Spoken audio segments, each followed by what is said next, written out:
I need it to burn a little longer. So, I need them they're still rivals, Longer? come on, yeah. You want They're it longer than the 400 and some pages that they burned for?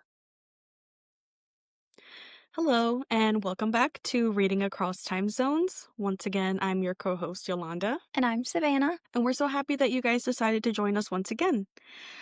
In the last episode, we did say that we were going to go over our second part of our August reads. However, when we looked back on it, we realized that those were the only books that we read for August. It was a very busy month with Savannah's event, and I went to go visit her as well. So we're actually going to go ahead and dive into our September reads, which we will be doing in one episode. So that way we're not too behind on what we're currently reading and what we have read, just to be up to date a little bit further. But before we begin, we do want to go over some of the answers that we received regarding our tattoo questions that we did pose in our last episode, which was, if you were going to get a tattoo, what would you get and what would the power be? So one of our viewers did say, Steph, she said, "Oh, so for ages, I've wanted to get a tattoo of something representing time, clock or something. So it would be that, and my power would be 100% be able to stop time. There's this British TV show I was obsessed with in the 90s called Bernard's Watch, where this little boy could stop time, and since then, it's been my dream." I didn't even think about stopping time, honestly. That's such a good answer. What do you think? It Yeah, that's an amazing answer. I think being able to, sort of control and manipulate that would be an outstanding power. Didn't even cross my mind, honestly. That's a really good answer, and I'll have to add Mine Bernard's either. Watch to my list of things to watch as well, so thank you, Steph. And we also had a response from Kirby, and she said, "I love the scope idea," which was Savannah's idea, "but I would want something that I can always provide food since I'm always hungry." Also didn't even think of that because when we both read that, we were like, "You know what? Yeah, we should probably also do food." Didn't even consider the fact that we'll go hungry out there as well. So once again, thank you so much for responding, Kirby and Steph. We did really appreciate it. We love to be engaged with you guys. All right, so starting on the books that we've read in September, of course, the book that we did read together this month is Throne of Glass. A short description on what that is in a kingdom ruled by a cruel king, assassin Selena Sardothian is summoned to compete against deadly opponents for her freedom and the title of King's Champion. As she navigates palace intrigues, forming unexpected bonds with the crown prince, the captain of the guard, and a foreign princess, a dark force begins killing the competitors. Selena's quest for freedom soon turns into a battle for survival against an ancient evil lurking within the castle. This is technically the first book of the Throne of Glass series we mentioned we were reading, but we read it as number 2.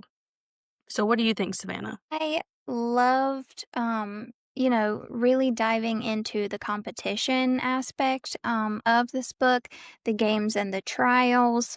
For me, it was incredibly interesting to sort of go through all of these challenges with her, as with Selena, as she rebuilds not only her strength, but also, some of those mental sort of walls that she had run into, I guess is the best way to say it. So, as she completely rebuilds herself back into sort of her former glory and, really plays out this competition and faces off with all of these other competitors, I absolutely loved that. So, Yeah, that was a really good description of the book in your own words, Savannah. Thank you. I personally loved our little why choose between her, the crown prince, and the captain of the guard. Who would you prefer that she end up with? well, that's a tough one. So I also loved that aspect. And I love each of their relationships for different reasons. I feel like, she really gets something that she needs out of both of those relationships, and so I can't wait to watch both of them grow and develop. But if I had to choose right now, I would say Dorian. I would pick Kale.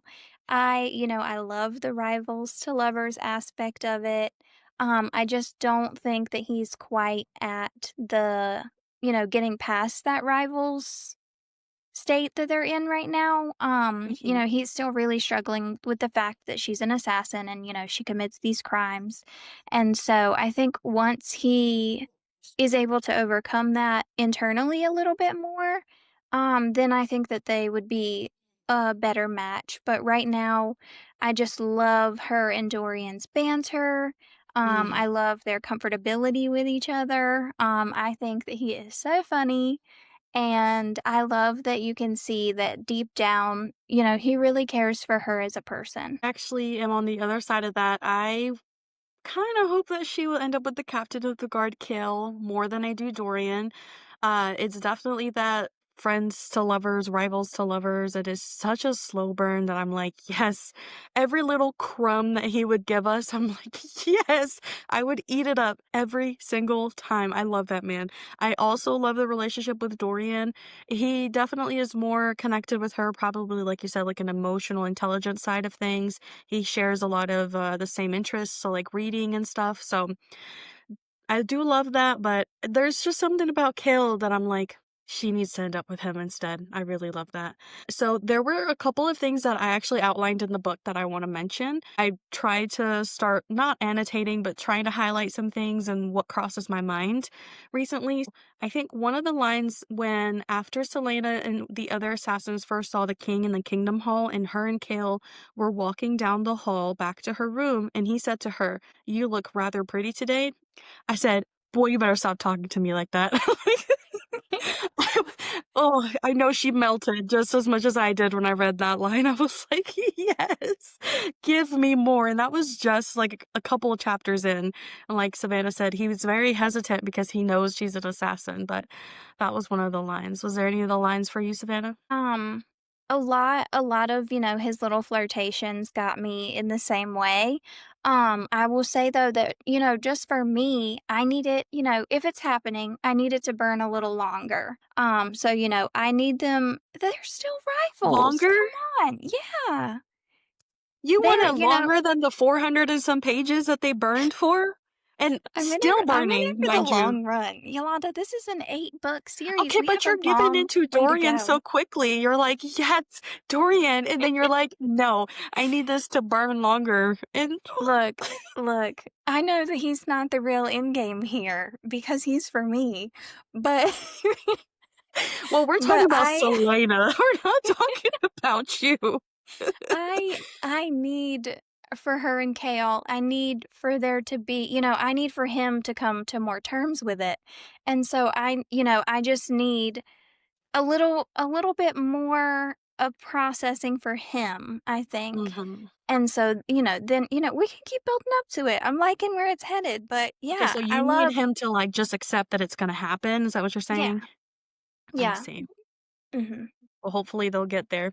I know that one of the times she was eating with Kale for lunch and they served fish and she said, "I hate fish. I'd rather die than eat it." I highlighted that because I said, "Same girl, same." Savannah and I both hate fish. We don't eat seafood for that matter. So I really related to that. I assumed she probably would too. I don't even like the smell of it. It doesn't smell appetizing. It doesn't sound appetizing half the time. So that's one of the lines I highlighted. But another one I said when Selena Nehemia, which is the princess, the foreign princess mentioned in the story, when they were walking outside by the clock tower, she asked herself, what had Nehemia seen that caused her to act that way? I think it has something to do with magic and the symbols. It really reminded me of the book Fate Inked in Blood, where she was connected to magic, but that was more so Norse mythology kind of magic. I think maybe Selena was connected to those symbols in some kind of way, and she possibly has a form of magic too, and maybe Nehemia saw that in her. What do you think? I absolutely agree. So, we learned pretty early on in this book that the king at least suspects or knows that Selena has some sort of witch heritage or ancestry. And so I definitely I believe that that also plays into how and why she could see, was it Elena, Yeah. the Mhm. the former queen. And so I definitely believe that that was, sort of the magic reaching to her. It's in the same sort of way that it did in A Fate Inked in Blood. Yeah, I think one of the other ones that I highlighted was during the last, I guess, battle, essentially, when Elena did come and helped her out and essentially pulled her out of that and helped her win that battle.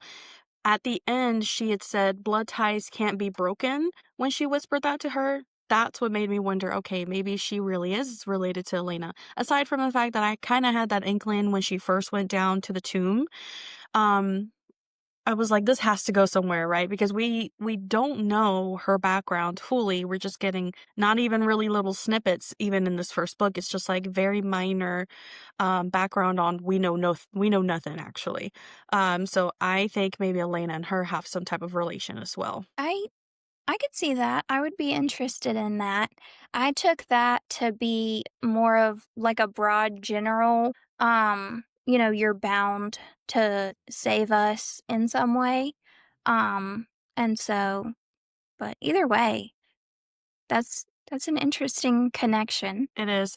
So did you also end up noticing anything about the rings that the king would wear and also that duke? Yes. So, I my first like sort of hint or indication that people maybe outside of Selena and Nehemia could recognize this magic as well was actually through Caltaine. As much as I hated her. I I will say that she is really the one that made me realize, that other people aside, from the killer and aside from the people that we could see the connections back to, were also using magic. So, several times she kept mentioning when she would look at the Duke, she would just have these terrible headaches and, for a second, I was like, maybe that's just her addiction. I don't really know. I guess, I mean, that's a very common symptom of withdrawal. And, she referenced using opioids multiple times. Multiple times. I thought that maybe it was just that, but after a couple of times and it always being in the Duke's presence, I was like, oh no, he's definitely up to something. And then when it mentioned, he and Kane had the matching rings, I was like, okay, so I think one of them might be controlling the other or manipulating them with this magic. Um, and to do these killings basically, and then once it sort of came out, who the killer was and that they still had these matching rings and that they were sort of each using magic for their own purposes. And then in the end, we see that the king also has this ring. It really just occurred to me like, we're not even scratching the surface. So many people are using magic, even though the king has outlawed it, including the king himself. So that will definitely be interesting to learn more about, how and why everybody is still practicing. I'm really curious to see how those rings work magic wise because it's almost like Kaltain was in a hmm, not a spell, but what did they do to be able to like get her to just yield to the Hmm. power? Because it's not something that it doesn't seem like it makes some like anybody yield to their power if they just point it or tell them, hey, go do this. It seems like it's specifically one person. So I'm really excited to find out how deep this hole goes. I'm ready to jump into that rabbit hole for sure. So what did you end up rating it? I gave this one a 4.5 out of 5. And again, I think it's hard for me to rate the individual books, not having rated the whole series. So I think at the end I might have Like a final rating? just an overall rating for the series. I think that will be easier for me to do than to rate the books individually. So I actually ended up giving it a 4 out of 5. It was pretty good. It wasn't I mean, it didn't meet my 5-star standard, but it was really good. I pretty much read it in a couple of days. I was really excited to see what happens after that, honestly. But Yes, that me was our too. first book this month that we read together, which was The Throne of Glass. That was the only one that we read together this month. So we'll be sharing what other books we read the rest of this month. So I can start off with one of the books that I read was actually Atmosphere by Taylor Jenkins Reid. And a short description is Joan Goodwin, a reserved physics professor with a lifelong fascination for the stars, seizes a chance to join NASA's first class of female astronauts. As she trains alongside a remarkable group of peers, Joan discovers deep friendships, unexpected love, and a renewed sense of purpose. But when mission STS LR9 launches in 1984, everything she has built and believed in changes in a single life altering moment. This is actually the second book that I read by Taylor. The very first one that I read was something that Savannah and I also read together, which was The Seven Husbands of Evelyn Hugo. Not a fan of that book. I can I think I gave it a 3 out of 5. It was definitely not what I expected that last book, so I was kind of like, the storyline wasn't bad, it just definitely wasn't where I thought it was gonna go, so I wasn't really excited to read something else, but I did really look forward to reading Atmosphere because the cover alone really had me hooked.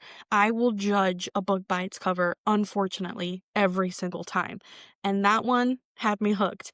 And then when I read that it was about a female scientist, that really had me hooked because I love reading about essentially STEM romances, but any woman that's in science or really just in power, really.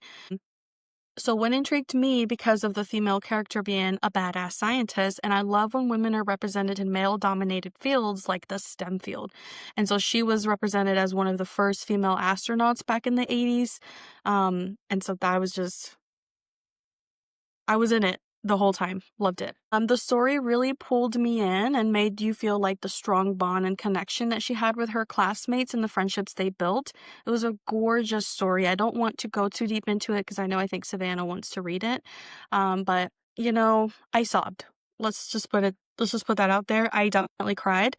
Um, I was just in it with her, the relationships. It was just so beautifully written. I don't know what Taylor put in this, but I gave it a 5 out of 5, easily.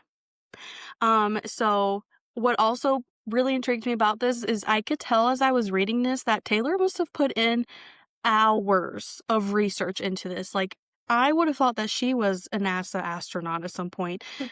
Props to her. She had to, that was a deep dive that she had to go into to be able to fully like tell me exactly what a mission specialist does, what they must be thinking, what they do, the work that they had to do to get there. So I was really fascinated by how much Taylor put in for this book. And you know what? It was really worth it. It was a beautiful read. So yeah, like I said, I rated it a 5 out of 5. It did make me cry. And like I said, there was just so much beautiful work put into it. So I was really taken aback and surprised at how much I loved this book, but also not really because I was really looking forward to it. So it was a beautiful surprise. I really loved it. Okay, well, I'll what books did you read, Savannah? Okay, I will eventually get to Atmosphere. I am working back up the courage. I have read two Taylor Jenkins reads. And yeah, I'm hesitant, but But you really liked her Malibu Rising book though, right? I did enjoy it. I didn't dislike The Seven Husbands of Evelyn Hugo. It also wasn't what I was expecting, and one of the female main characters just she she agitated me. Um, but yeah, Malibu Rising by her was good. Yeah, a little anticlimactic. I enjoyed the end, but I felt like there was a lot of build up and then just a very, sort of neutral and predictable end. So, I mean, she's just not like blown me out of the water thus far. So, Yeah, I guess um this did blow me out of the water.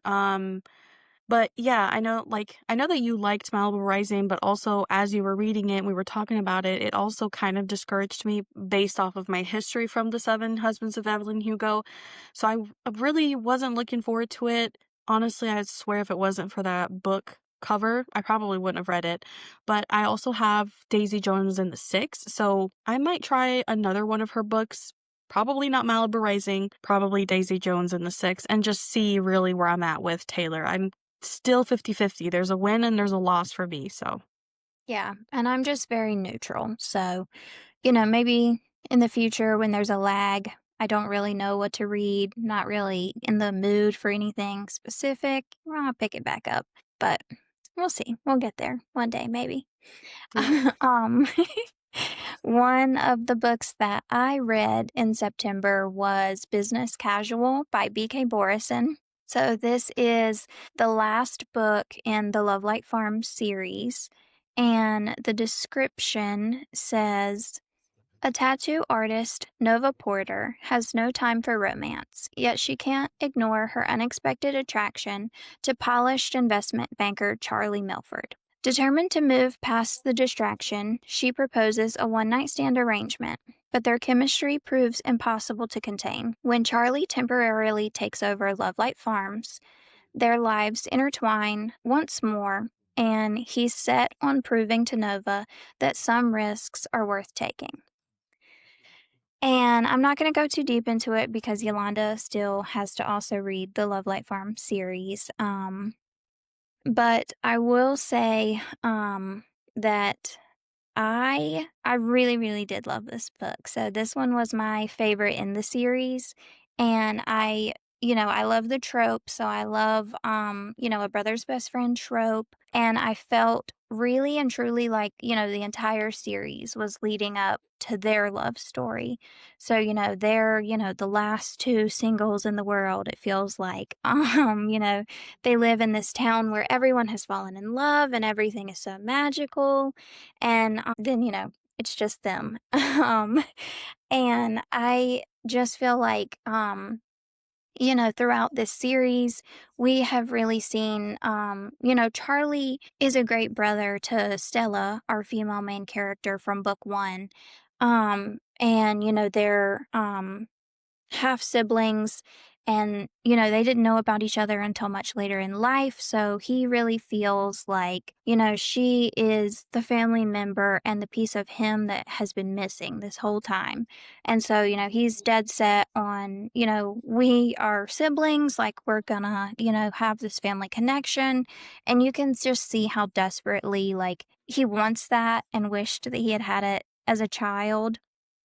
And you can also see, that Nova in this book, we really, dive deeper into her character, but we really learn that, she is just somebody who doesn't want to disappoint the people that she feels like or the people that she feels like have invested in her. And so, really just sort of seeing them come together, watching their lives mix and seeing, all of the pieces fall into place from this story and from these four books. I just really enjoyed it and I rated it 5 out of 5 stars. So I know that you read it, I think, as one of your fall books. What makes it kind of fall? Was there a lot of just fall themes around it, or? So, each book in the Love Light Farms series is based on one of the seasons, actually. So, Love Light Farms, really introduces and focuses on this Christmas tree farm. And so it is, more of a winter Christmas book, obviously.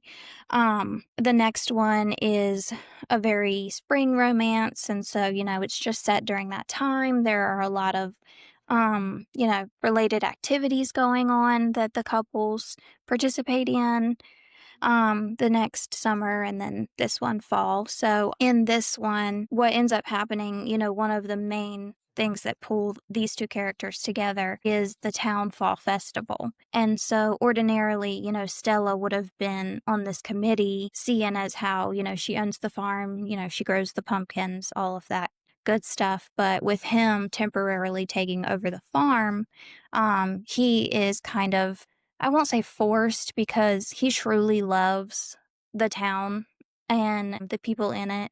And so, he's really excited to take over and be on this committee. But yeah, so that's one of the big lead ups is, them planning and having to spend so much time together organizing this big fall festival. That's cute. I like that. That was pretty much all about that book, but I'll let you um read that one, get to it eventually, and then we can maybe go a little bit deeper into it together. But yeah, add it to my never-ending list of books I need to read. So, we'll Yeah. see. But anyways, so, for September, I really wanted to read a book by a Hispanic author to commemorate Hispanic Heritage Month. So I chose Isabel Cañas, and I ended up reading Vampires of El Norte. And huge fan of Isabel Cañas after this, by the way. So a description of that is in 1840s Mexico, rancher's daughter Nena and vaquero Nestor are reunited amid war and the lingering shadows of a monstrous creature that once nearly killed her. As Nena seeks to prove herself as a healer and Nestor battles his guilt and grief, their rekindled bond is tested by both human and supernatural threats. To survive the horrors stalking their land, they must confront their past and stand together against the darkness closing in. Essentially, she gets bit as a child as something that they don't really know what it is. There's not really a name to it. Nestor couldn't really see what it was, and so he thinks that she died, and he essentially leaves right after that because and they were like I think they were like 13 at the time, so they were really kids. He ends up just leaving town. He's like, I'm not trying to get beat by the ranchero owner because I killed his daughter because they were literally saying like she's dead. She wasn't breathing. She was completely like just done. No sign of life. So he left, and then after a couple of years, he ends up having to come back because this is actually based during the time of when the Americans were trying to take Texas land. And so a lot of the rancheros around Mexico were essentially starting to get together to join the Mexican battle on trying to get some of that land or not lose the land to the Americans. When he comes back, he ends up reuniting with Nena, who then hates him because she's like, "You left me, right?" And he's like, "No, but wait, actually, I didn't." And she's like, "I want to hear it." And it's a lot of miscommunication back and forth. And I'm like, "Oh, God, please just talk." But, it's just a part of the book, so I really enjoyed it. So many of the times it would describe situations where the knight had sensed that danger had gone after something left the area that their characters were in, and I highlighted it and commented that nature can always tell when something's not right, and it reminded me a lot of this video that I saw on TikTok of a guy who lives in the Appalachian Mountains, which you'll never catch me there, first of all, especially at night. He was literally just recording something talking, and all of a sudden, and you could hear like the crickets and just nature sounds. All of a sudden, dead silent. No. So, and that, I didn't stay long enough to find out what's going to happen or nothing like that. So this type of scenarios, that's what it reminded me of. That nature knows, just like dogs and cats have that kind of sixth sense, and even younger children, they say because of like their innocence as children, they can sense those things. No. So anytime the grass would go still, the characters themselves would notice it and describe it, and they would know that something was there. So I love that the way that the vampires in this book were both this supernatural creature, and it was actually also referencing the American men who were trying to take all this land from the Mexican people and killing them viciously in the way. So it's kind of a double-edged sword. It's both these weird things that are actually blood-sucking, and then it's also the American men who are trying to take this land. I did learn, though, that when Nena got bit, so she survived. Let me back up. She survived all of this, right? I'm not as good a storyteller as Savannah, so she did survive all of this. You find out that Nena, ever since she got bit, she has this scar on her neck. And what I found out in the middle of the story is that bite essentially is like a connection or a bond to these vampires, because anytime that they were nearby, she would sense it. She like her skin would prickle or whatever. And at some point you also find out that these vampires, who are blind by the way, also sense her, because although they can't see her, they turn towards her. How would they know that, right? They don't have eyes. I mean, probably the smell, but so anyway, so I thought it was really interesting that that had that connection, and, also, it's essentially a double-edged sword. These vampires are both these supernatural creatures, but it was also the American, men who were trying to steal the land. I rated it a 5 out of 5. It was a really good book. I love Isabel Cañas. It was a beautiful story. It really let me feel more connected to my Mexican heritage and learn a little bit of that battle. So definitely recommend. Yeah, that's really interesting. I like the aspect, the way that Sarah J. Maas puts it is, the like calls to like. And so that was what Hmm. immediately came to my mind when you mentioned the vampires. But additionally, yeah, monsters come in all shapes and sizes. So And this was my first, like, not my first, but this was essentially technically a horror book. And as you guys know, I'm a scaredy cat. I can't even watch scary movies without sleeping with the lights on. And when I was reading this, Quentin, my husband, was actually not home. He was on a work trip. So I would just be there in my bed in the dark reading this book, and that there would be at some point where I'd be like, okay, this is enough for tonight, or I'm not gonna be able to sleep. I had to put it away. But, it was still so good. It didn't give me nightmares, thankfully and surprisingly, but I definitely recommend it to anybody. it sounds really good. I think I might check that one out too. I think you Um, should. yeah, I'm actually really interested. I do love the cover of that one as well. Um, and I have seen several of hers that I'm like, "Oh, just that cover is so pretty. I think I wanna read that story just for that." Yeah, the cover So also had me really hooked. It's a really beautiful cover, and, I think we both have the Hacienda on our list for her, mhm. Yep. which I was listening to that in an audiobook, but I realized that there was a lot of Spanish words that I know what they are, but I need to see them and sometimes translate them. It's horrible. So I think I'm just gonna end up doing an immerse read for that one. And Vampires of El Norte was on sale on Kindle, and I was like, add to cart. Yes, we love a good sale Kindle book. Mhm. And so what's the other book you read? So yeah, so the other one that I read was There's Pumpkin About You. I had been seeing the cover of this book everywhere. I felt like everyone was talking about it and, my little FOMO, I felt left out. I wanted to be a part of the club. So, when I saw that it was on sale on everything, Kindle, audiobook, Mhm. um I snatched both of those up and I decided to give it a try. So, the description says when party planner Ren Suffolk lands the chance to throw her best friend's 30th birthday bash, that she's determined to make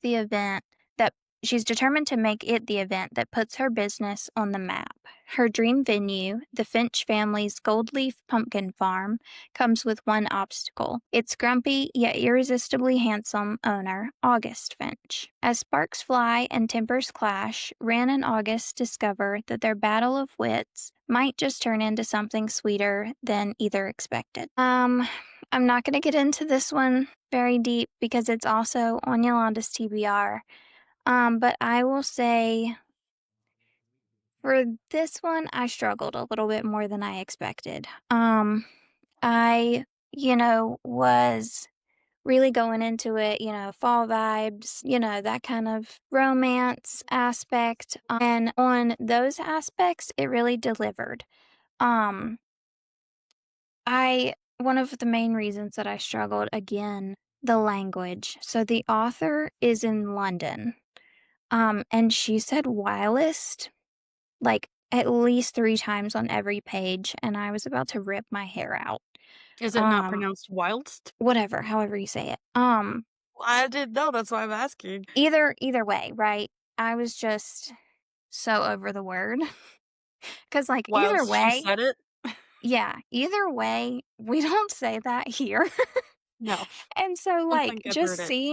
seeing it on the page and hearing it, w it just broke my brain. I I just couldn't get past it. Seems a lot like The Woman in Cabin 10. That was the last book that I read as an Audible, which surprisingly, because I'm really bad with accents. Like I know what you're saying, but at the end of the day, even regular English, like American English, my brain takes 20 times longer to process what you said to me.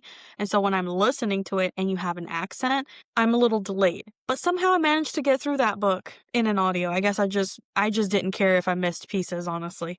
But yeah, that's the thing about listening to some audiobooks in a different language. At least you read it while you were listening to it, so you knew what she was saying. Yeah. Um, but I also loved the autism representation, and the author sort of went into what that what that looked like for August specifically. And she made a very big deal to, say like, this isn't what autism is for everybody. It's really a broad spectrum, and it can be a lot of different things for a lot of different people. And so I really did like that, and that she took the time to really cover that and not just lump everybody into this one category. However, I will say that I think because of that, I had a hard time connecting the romance aspect of the story. And so I guess really it came down to, because of his autism, and because that made him this grumpy and standoffish person who is afraid to, or maybe necessarily doesn't make those connections as easily as other people. It felt like that was where we were, and then all of a sudden we were past that and they were in love. Um, and I don't love that. So Yeah, I because you can't just get past that just so yeah, easily. It's yeah. yeah. And so I wish that there had been space for just a little bit more of them falling for each other. There's the tension, obviously. They're both unattracted to each other in the beginning, it states, but again, I just felt like we went from that and nothing all the way. And so I think for those reasons, I gave it a 3.5 out of 5 stars. But there was a lot that I liked and some that kinda knocked that down for me a little bit, but overall, it was a very, vibey fall read, so Do you think maybe the autism could have been a little bit better represented in the sense of, like, forming those relationships? Does it seem like she might have just, "Oh, here's an autistic character," but then, "Great, so now he's in love?" Do you think it gave that vibe or no? no, I do think that the author, I do think that she did a great job sort of portraying elements from his autism, but also from his childhood as to Mhm. why he was struggling.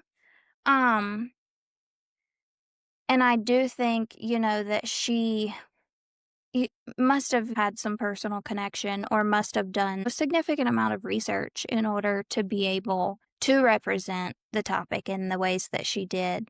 Um, yeah, for me, I just think it needed a little bit more time, a little bit more going on between those two characters to really, push them over that edge and make them kind of go from the one extreme to the other. Sounds like I'm just gonna have to read and find out. So what's Yeah. your 3.5 out of 5.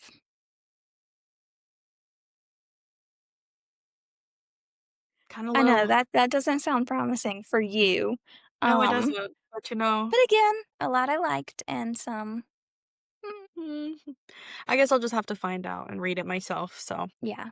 Yeah, I always wanna encourage everybody to, determine for yourselves. Don't go off of our ratings alone.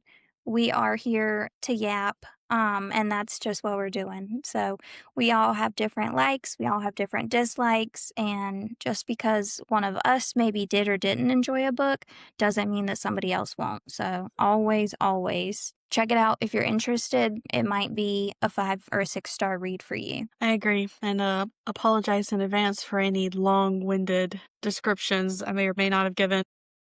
But anyways, well, those were the books that we read this month of September. We read a lot more of our personal choices this month or last month, but we look forward to reading a couple more together so we can really dive into what we think about those books. But we're so glad that you guys decided to join us again. Don't forget to follow, like, subscribe, comment anything in there at the bottom, and we will obviously include it into our next episode. So thank you again. Bye. Thank you guys.